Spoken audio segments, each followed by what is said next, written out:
Assalamualaikum warahmatullahi wabarakatuh. Pada pertemuan kali ini kita akan membahas tentang matrik. Oke, kita belajar matrik ya sekarang ya. Pengertian matrik. Matrik dalam segi bahasa artinya kumpulan bilangan atau unsur yang disusun menurut baris dan kolom. Bilangan-bilangan yang tersusun tersebut elemen-elemen atau komponen-komponen matrik. Nama sebuah matrik selalu dinyatakan dengan huruf kapital. Banyaknya baris X, banyak kolom dari suatu matrik disebut ordomatrik atau ukuran dari sebuah matrik. Contoh berikut, matrik A. Ini kita lihat anggota-anggotanya ya, 1, 2, 5, 4. Nah, ini namanya baris ke-1, ini baris kedua, ini baris ketiga. Jadi yang mendatar ke samping disebut baris, yang ke bawah disebut kolom. Kita lihat di sini matrik ini. Matrik A terdiri dari 1, 2, 3, 3 baris dan 4 kolom, 1, 2, 3, 4. Maka matrik A tersebut berordo 3 kali 4 atau dapat ditulis dengan A matrik berordo 3 kali 4. Nah, secara umum matrik dituliskan seperti ini. Jadi ordonya tuh dia akan bisa sangat banyak ya, sampai ke sana. Terus kita lihat dari A11 sampai dengan AMN. Jadi matrik ini ordonya bisa kali M kali N. Nah, dalam hal ini AIJ disebut elemen matrik.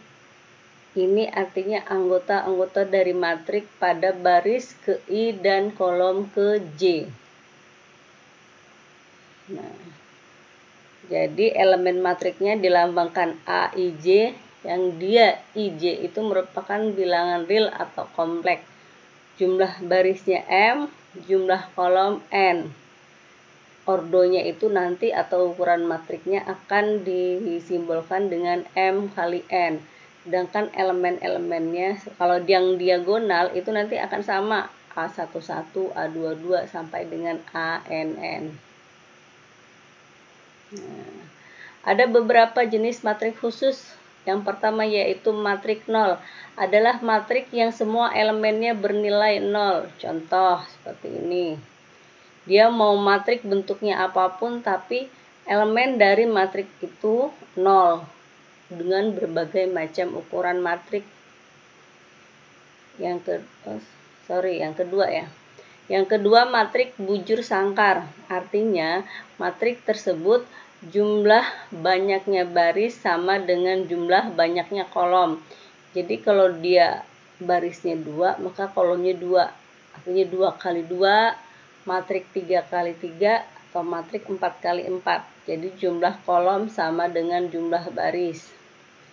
Ada juga disebut matrik diagonal, yaitu matrik bujur sangkar yang semua elemen di luar elemen utamanya bernilai 0. Tuh, mana yang disebut elemen utama? Yang disebut elemen utama ini adalah elemen diagonal di sini. Ini namanya elemen utama. Nah, semua anggota di luar elemen utama ini 0, makanya dia disebut matrik diagonal.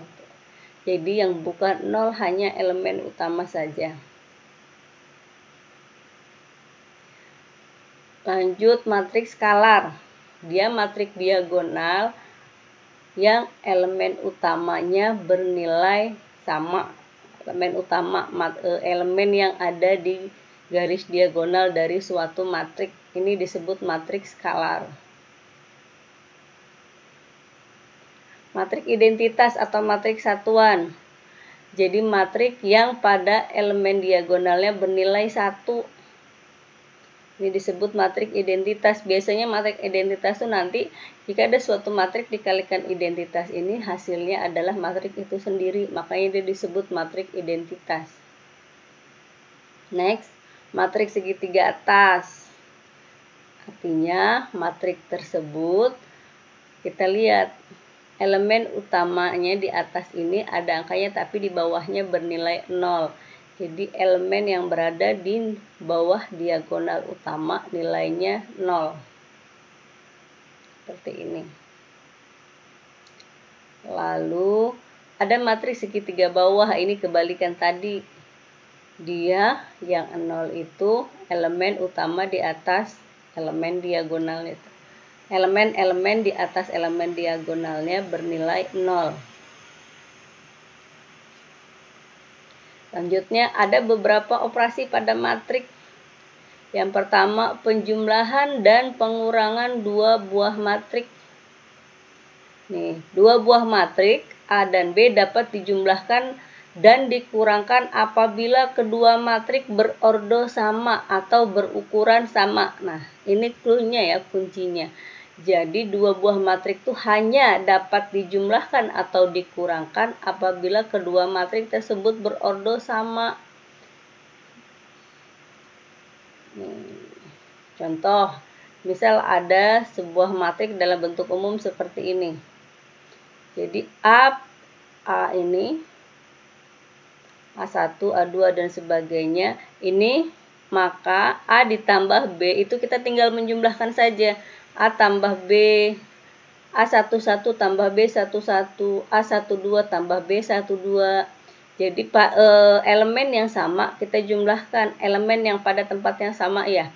Makanya matriks ini hanya bisa dijumlahkan jika ordonya sama. Jadi kalau matriks A ini ordonya 2 kali 3, maka B juga harus 2 kali 3. Tidak bisa di sini 2 kali 3, di sini 2 kali 2 dijumlahkan. Itu tidak bisa dijumlahkan atau tidak bisa dioperasikan penjumlahan atau pengurangan.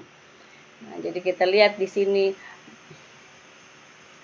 Nah, penjumlahannya A11 ditambah B11. Yang ini A12 ditambah B12.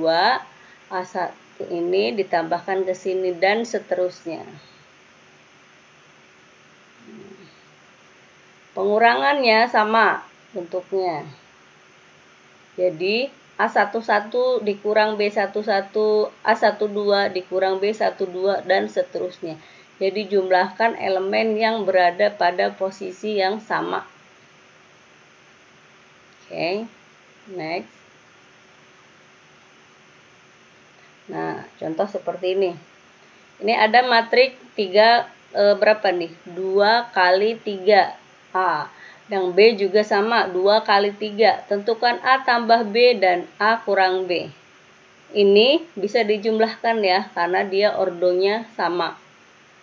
Ini 2 kali 3, ini 2 kali 3. Oke, ini bisa dijumlahkan. Maka tentukan A tambah B. Sekarang kita cari A tambah B.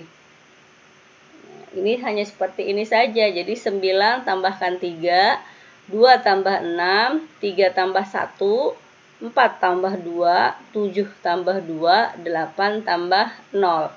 Maka hasilnya 12, 8, 4, 6, 9, 8. Kita jumlahkan masing-masing. Selanjutnya kalau pengurangannya ini sama, hanya beda operasinya dikurangkan. 9 kurang 3, 2 kurang 6, 3 kurang 1, 4 kurang 2, 7 kurang 2, 8 kurang 0. Hasilnya 6, negatif 4, 2, 2, 5, 8. Nah, sekarang sifat-sifat penjumlahannya. Pada matriks pun berlaku sifat komutatif. Jadi matriks A ditambah matriks B itu hasilnya akan sama dengan matriks B ditambah matriks A. Sifat asosiatif pun berlaku. Jadi matriks A ditambah matriks B terlebih dahulu baru ditambah C. Hasilnya akan sama jika kita mengerjakan dengan matriks B terlebih dahulu baru ditambah matriks C baru ditambah matriks A. Ini hasilnya sama. Identitas. Jadi kalau ada matriks A ditambah 0, maka hasilnya tetap A. Sifat lawan pun berlaku. Jadi jika ada matriks negatif dari A, maka jika A ditambahkan negatif A, itu hasilnya akan 0. Nah.